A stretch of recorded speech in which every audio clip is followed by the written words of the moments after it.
Hey everyone, and welcome back. So what I wanted to teach you really quickly is just how to create a very quick prototype. So what I'm going to do is I'm going to create another square. Surprise, surprise. So we're going to create a square. We're going to set it to the middle here. And we're going to select this frame and we're going to copy and we're going to paste it. So I'm going to do Command C and Command V. And there we go. We have two different frames here. And we're going to rename these frames. So I'm going to select this frame. I'm going to select my shortcut, which is Command R, or I can actually just double click this layer or this frame. And I'm going to name this frame 1. And I'm going to name this one frame 2. Now, next thing I'm going to do is I'm going to click prototype. Now, we don't need to select a device, but if you're on a phone, you can do that if you like. It looks really nice. You can set the background. You can set your starting frame. In this case, what I'm going to do is I'm going to select this frame. And what I can do is I can even select the objects within this frame. So if you had a button, you can imagine if I click this button, I want to go to this page. So all you're doing is clicking this and dragging it. So on click, you'll see these interaction details, and we're going to get into this later in much more detail and depth. And we're going to talk about how to create some really nice animations. We're going to talk about how to prototype some really cool prototypes, and it's going to look pretty accurate. It's going to look like it's a coded design or a coded app, and you'll be able to impress clients. You'll be able to even impress users when you're testing with them.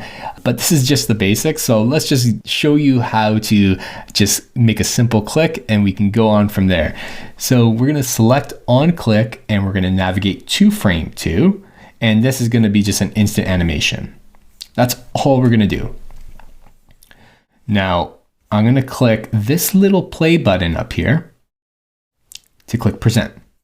That's going to open up a new tab. And this is my prototype. You'll see even when I'm in here, I can hover over it. You have prototyping options. If you want to kind of fit it to your screen, if you want to show hotspots.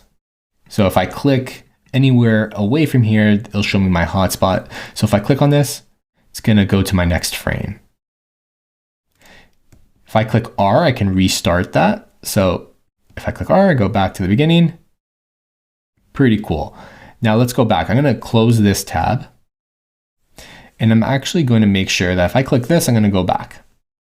And I'm going to add something really cool. I'm going to click Smart Animate, just to give you a sneak preview of what cool things you're going to be doing in the future.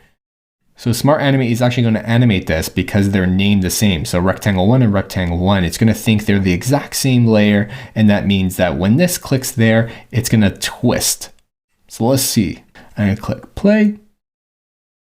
I'm going to click R and I'm on my first frame. I'm going to click it. And you can fine tune these animations to do some really cool things like buttons growing, cards growing, all that kind of stuff. And I'm going to show you how to do that later. So that's how you prototype easily within Figma, just by connecting frames if you want to test something quickly and just to see what it looks like.